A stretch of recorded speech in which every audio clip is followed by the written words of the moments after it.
Whoa! Google Chrome has crashed. Relaunch now. Cancel. Is that the start of the episode? Yeah. All right. That's better than what I was gonna. I was gonna Tell a joke. pick up that fork. That's No, not a I very. wasn't gonna That's tell a not good joke. for audio. They can't see. Okay. Hey. Hi. Hi. Oh yeah, I'm here. So the vocoder, right? Here we go. Pretty cool. Good job, me. I did. I probably should have done this first because what I forgot to mention was, okay, so how vocoder works is you have the modulator and the carrier. The modulator is just your voice. The carrier is what noise you use to give it the vocoder sound. And the carrier that I like created it, and that's what I did first. And then I took that and duplicated it, and then I made the drop bass out of that. So if I just let you listen to that.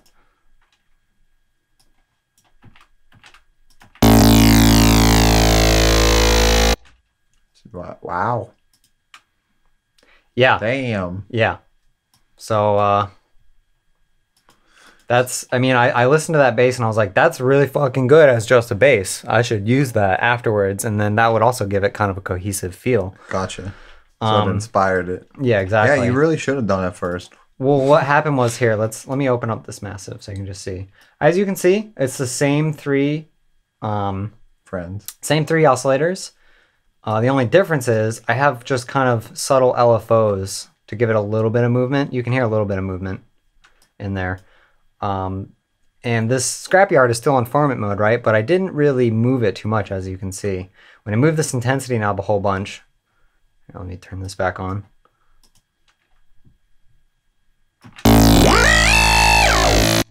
Right? So I did that, and then I was like, that could be a bass. Yeah. And then that's how it could be a ton of fucking things. That's how it came to be. Could be a fucking killer robot. Yeah. So, and this, by the way, not even being run through trash. Yeah, Just really? by itself. It's just that dirty. Yep. So do you have like? What's giving it that sort of loud, bigger feeling is the fact that it's really dry. Do you have the wave of before it was processed, like just your voice? Oh yeah, it's right here. If I just solo this without the vocoder, you'll just hear it. Here, I'll turn off everything. Yep, that's everything. No matter what I do, I am losing you. So, as you can see... that was not him speaking in a microphone. Well, it was, but not today. Yeah. It's, I mean, you can tell, like, you pretty much hear, oh, I don't care if this sounds good. Yeah. Because it doesn't matter. All that matters is that you can hear the enunciation of the words. Yeah. Because the actual voice itself, you're not going to be able to tell. Slowly. So then you put the vocoder on it, right? No matter what I do, I am losing you.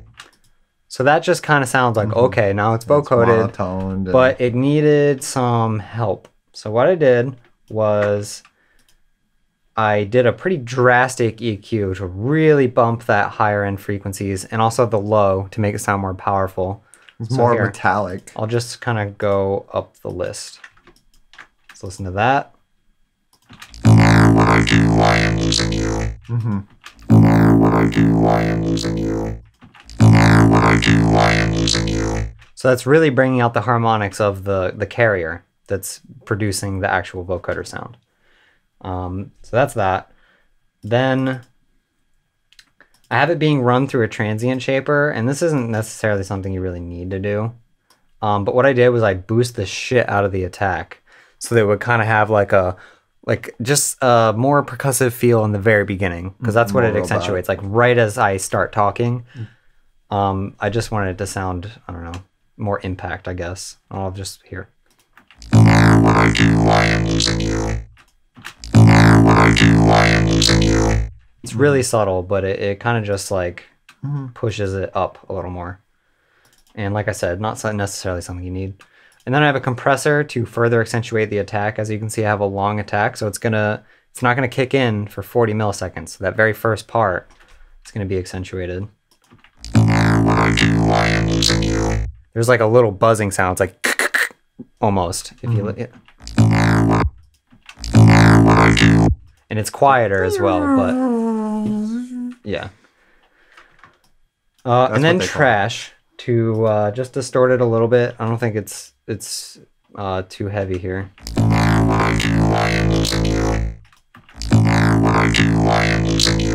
It's really just saturating it a whole bunch, and it's also limiting it almost. Yeah, it's like really cutting off the peaks. I heard. So yeah, and then to top it off, what does reverb do? I've got a reverb, just to make it sound like you're in a room. Garbage can. Because it's pretty much the only thing happening at this part, so it's got to have that big reverb. So yeah, and that's pretty much all there is to that. The main thing, if I had to give you one tip overall, would be spend a lot of time designing your carrier. So you can just whoop. Yeah, well, because that's where the majority of the sound comes from. And then also you got to remember when you're trying to edit it and place effects, don't do anything to the carrier, because this is where the final sound is outputted, is on the channel with the vocoder where your voice is. So just remember those two things. So yeah. Did you need that other reverb that you turned off? What that was for is this guy right here. What I did was I made a reverse reverb. Oh, right. I just rendered this out with a really long tail and then reversed it. And Gotcha. that's this right here. Gotcha. So that kind of helps it not come out of nowhere. Preverb. Yes, preverb. Yep. All right. So cool, vocoder. And then I guess the next thing I'll just talk about briefly on this episode is the chords I did for the drop. And I'll just play one instance of the drop here so you can hear.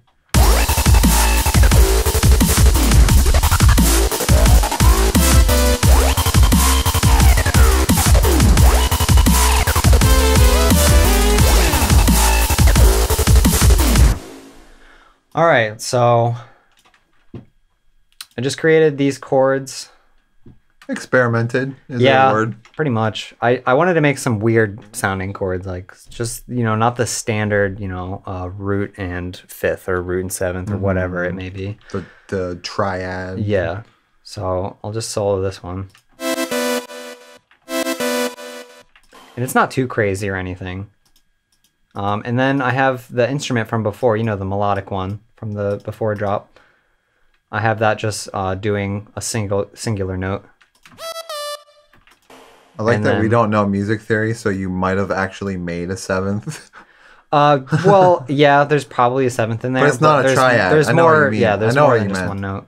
It's not like. It doesn't sound like the cliche thing you would put there. Boom. Yeah. Yeah. You got that saw on the bottom end. And then the more interesting part is this end part chord here. And what I did for this was I created the chords first, the 4 chords, because I could hear the bass in my head at this part. I heard like a da da da da. So yeah, I created those chords. And I have an Effectrix on this for the vinyl stop as well, because that always sounds good. And that's kind of just like a general tip for writing, is create like a simple kind of chord, or it's somewhat simple, relatively simple. And then for your melody, you can make it a little bit more of a complex. Like as you can see, this has double the notes. So if I just play this, but it follows the same progression essentially. It just makes it more complex. So now if I just solo everything. So yeah, you can see how the notes there work with the chords. And that's pretty much it. And it's you did it enough times so that it gets stuck in your head. Good job. Yeah. Like before, I remember you were thinking about just having it do like twice.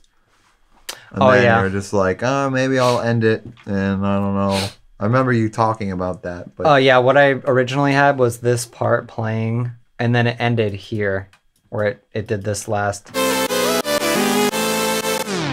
And then it was just drums. But then I came back to it, and what I did was I added like a sort of middle part to give it like a cool kind of rhythm. Mm-hmm. And then I went back into that main part. And that's what I'll talk about on the next episode. It's a thing. It's a thing. Don't be afraid to repeat yourself. Yeah. Like Bo Burnham. You can repeat. Repeat stuff. It's about what you repeat that matters. Yeah. Is it a good part? You should repeat it, you know? Mm-hmm. That's why they do it in pop, and that's why pop is popular. You just got to be careful because there's always a fine line between repeating a part so that it emphasizes it or repeating it one too many times and then people get bored of it. So you got to always walk that line. And on the next episode, I'll talk about We're going to walk that line. I'll talk about this part with these little basses. I used the stems to create this part and the bass that I had. Oops.